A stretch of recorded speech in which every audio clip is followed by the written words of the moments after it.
Hello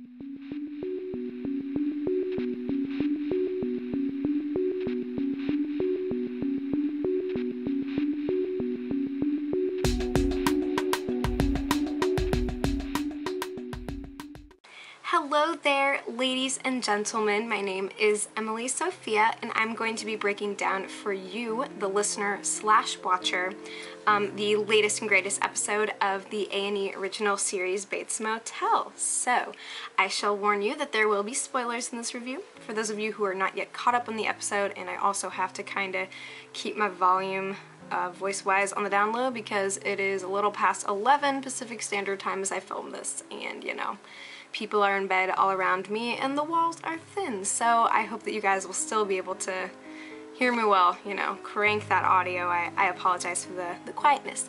But at any rate, for those of you who watch my other reviews of The Walking Dead or Dexter, so this is a new show that I'm starting, and for those of you who haven't yet seen it, I'm gonna tell you, it's a freaking good one, okay? This coming from someone who is actually very I wasn't, what's the word, not suspicious, I was skeptical. I was really skeptical about this show because it seemed to kind of vie on the side of, you know, remake territory.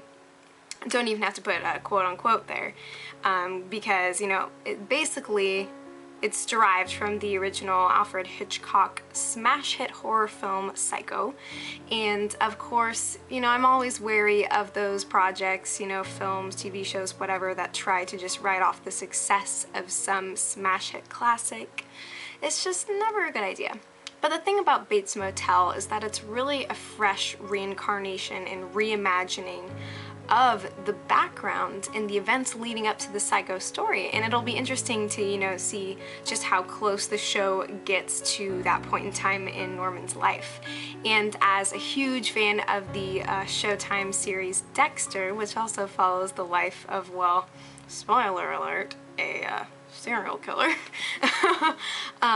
it's so exciting to see the show that is focused exclusively on the background of this tortured kid who is just surrounded by a lot of kind of messed up stuff. So it's very interesting and psychological, lots of thrills and very smart writing and dialogue, but yet it's so accessible at the same time. Just lots of fun details, very riveting, nice suspense, you know, it's really a lot more than I thought it would be. So if you haven't seen it, I would say get up on that, because it's only a few episodes in, really. We're just getting started here, so it's not too late for you to hop on ane.com, and, you know, if you've got a cable provider, you can, you know, catch up on demand there, or whatever you gotta do. And now let me break down for you the events of tonight's episode. So, an important feature of events from tonight was we got to find out, you know, exactly just how not crazy Norman turned out to be. You know, it was very interesting getting to see, you know, suddenly there's a split between fiction and reality, as Norman is convinced that after he had this dream vision of his mother, who he thought was real, telling him to go steal the belt back from Zach, aka Mr. Blondie Cop. I know his name is Zach, but I'm gonna be calling him Blondie because he just looks like a well-built Backstreet boy to me. It's just, I don't know. I always knew he was too clean cut for my liking. Anyway, so Blondie Boy's house, Norman busts in, and whoopsie daisy, he stumbles across a sex slave in the basement, which coincides with the little book that he found under the carpet at his house, and all this craziness is just the perfect storm. And then, of course, you know, he freaks out to his ever-doting mother, and when Norman, it's just creepy for one thing. Other names are almost exactly alike. But Norma, going to go hook up with Blondie Boy, Backstreet Man, you know, she gets curious enough to where she goes and checks out the basement, and everything seems to be looking perfectly normal. And so then, you know, we start wondering, like, this show is by the producers of Lost, from what I understand, so I was like, oh, of course they're going to mess with our heads here. But as it turns out, Norman knows what's up, and in his search with Emma turns out to be fruitful, and they find this this shattered, terrified girl and bring her back to the motel. Norma freaks out. No, it can't be. Oh dear sweet lord. And as it turns out, Mr. Blondie Backstreet Boy is a rather problematic individual, the dirtiest of dirty cops. And of course, you know, watching Dexter, I'm used to this game, you know. You can't trust nobody. Don't matter if they got the badge or what they're doing, because pretty much anyone can get their hands in any kind of mess and go for it. So yeah, so it was interesting, you know, that it turns out that, yeah, Norman was right. There you go. So, but I kind of like that element where we see this break from reality and we don't know just how crazy Norman is going to get or how soon he's going to get crazy, because, you know, we have a sense that there's going to be a complete breakdown for him somewhere along the line. The question is just when and what's going to be the straw that breaks the back of this young, handsome, if only he could be innocent, little camel of a person. So at any rate, yes, and of course, in, you know, this episode, it kind of touches on all the little subplots that are going on. You know, there's Norman's whole thing with Bradley, and of course Emma finds out, you know, he's kind of sitting there camped out on his phone and just fidgeting around, and, you know, he's kind of trying to explore his sexuality with the lovely and beguiling Bradley. Don't know what kind of name that is for a girl, but alright, you know, there's Norman and Norma and Bradley, and it's a good time. But yeah, so we kind of feel that little pang for her because, you know, Emma really desires to be as close as she can with Norman, but, you know, so we got kind of this little mini love triangle going on. And was I the only one who felt really uncomfortable with, you know, the little sex scenes with Bradley and Norman? I mean, it's just, I'm used to watching shows where, you know, those sorts of intimate events and the nookie are shared between, you know, consenting adults, and technically they're 17-year-olds, so they didn't show anything, but I still felt so weird. They're like floating under the sheets in like this ocean of teenage love. That must be what Katy Perry was singing about, you know, heart racing and skin tight jeans. There you go. Yeah, so we feel badly for Emma, and yet, you know, she sticks with it with Norman. You know, they're on to something with this whole, you know, figuring out what's going on with the sex trafficking ring. And then, of course, you know, the big plot is, well, Norma gets screwed over, dragged into prison, and Norman does everything he can to get her out, and she's out, and, well, can't exactly say that she's entirely grateful to her son. That whole car ride scene between them was just utterly painful, as well as trying to see her work with her lawyer, because, you know, Norma is a very interesting breed. She is neither, you know, because most women in her position would pull the whole self-defense thing, you know, it's the easiest card that's been dealt to her, and she can play that if she wants to, but she absolutely refuses because she doesn't believe that she has done anything wrong. Psychopath, in case you couldn't tell, because, you know, you look back to that scene where, you know, she does ultimately kill him, and it's, you know, what instigates that violent rage in her is, you know, how he's like, you know, you liked it, and, you know, there's kind of this whole sense that she is the whore, and that just sends her flying off the handle, and she goes nice and crazy on him. And yeah, so it's just painful to see her in this position of, I did nothing wrong, so why do I have to defend myself? And it's like, Norma, I know that you, in your eyes, are the queen of the universe as we know it, but there's certain boundaries even for Her Majesty herself. So, you know, it's really painful seeing, you know, Norman is in this position where I think something's wrong with you, and they're constantly, you know, sniping back and forth, and then she just kind of kicks him out. And you know, it's cool he gets that bonding moment with Dylan, and I think, you know, they've come a long way since the chucking of the meat tenderizer at his brother's skull. You know, I think they're doing pretty good. I think that it's Norma and Norman who really need the couples therapy right now.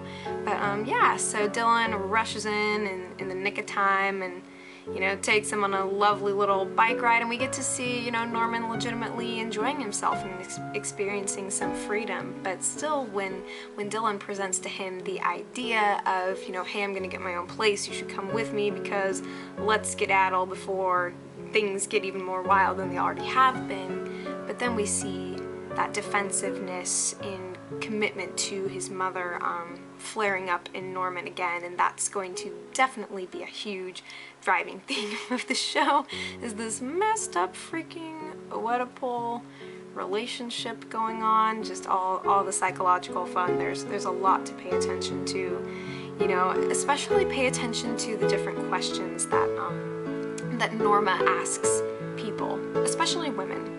You know, she has this weird jealousy of, you know, the partners of Norman, and he feels that same way.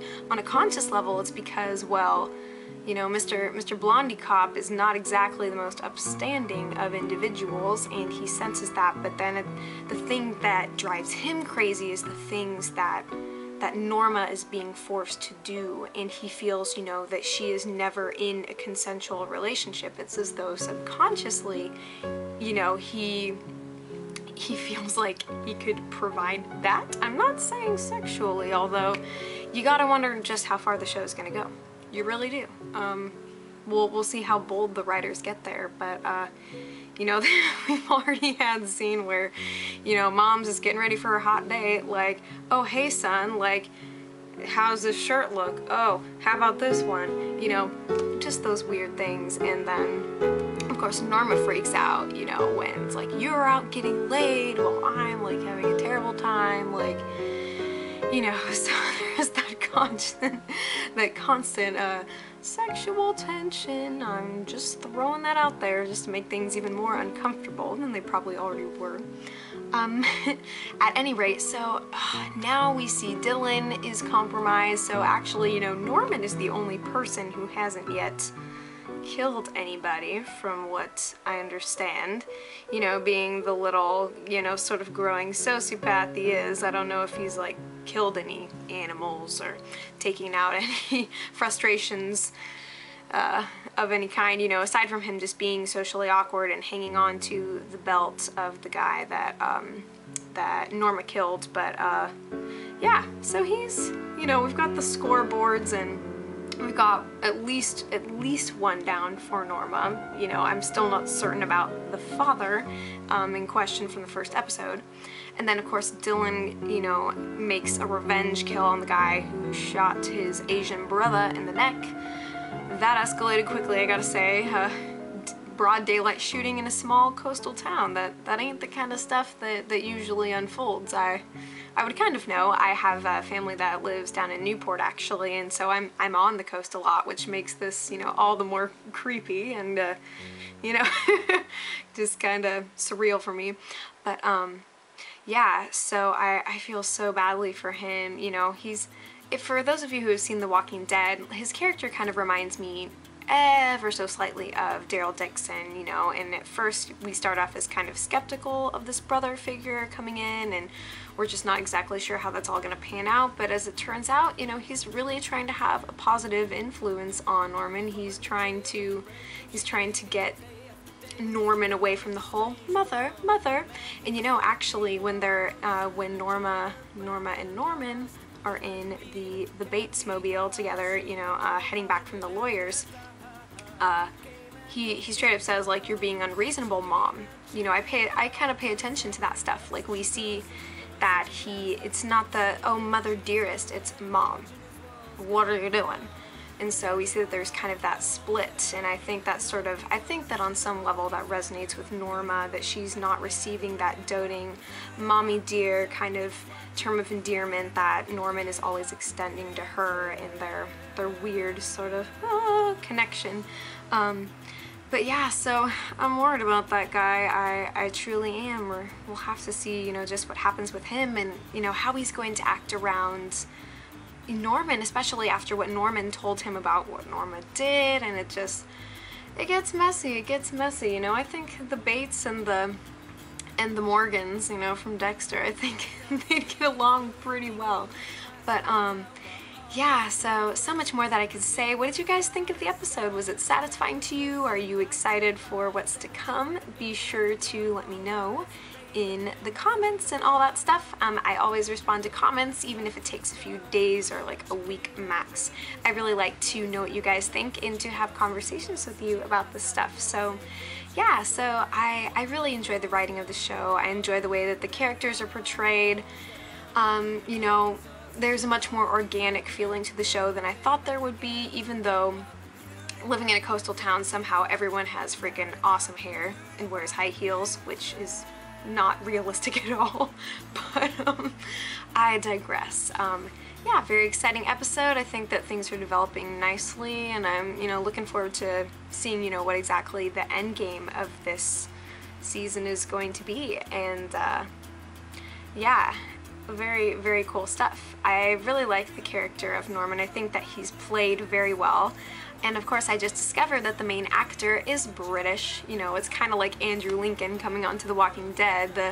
The British are coming all over American TV. It's hilarious, but dang, are they good. They're good looking and talented people.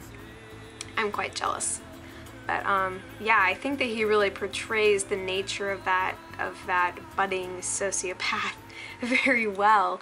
Reminds me so much of Dexter. For those of you who watch both shows, be sure to leave your Dexter / Norman thoughts. I'll definitely talk both with you guys. So I'm going to be reviewing more shows. I also do music on my channel, so stick around for that. Lots of fun stuff. And thank you so much for listening to my very first review of Bates Motel. Many more to come, and I hope that the show really lasts a while and has a good run and just keeps the momentum up, because it's on fire. I like it a lot. So thank you, and I'll be back with more content, and take care, my lovely people.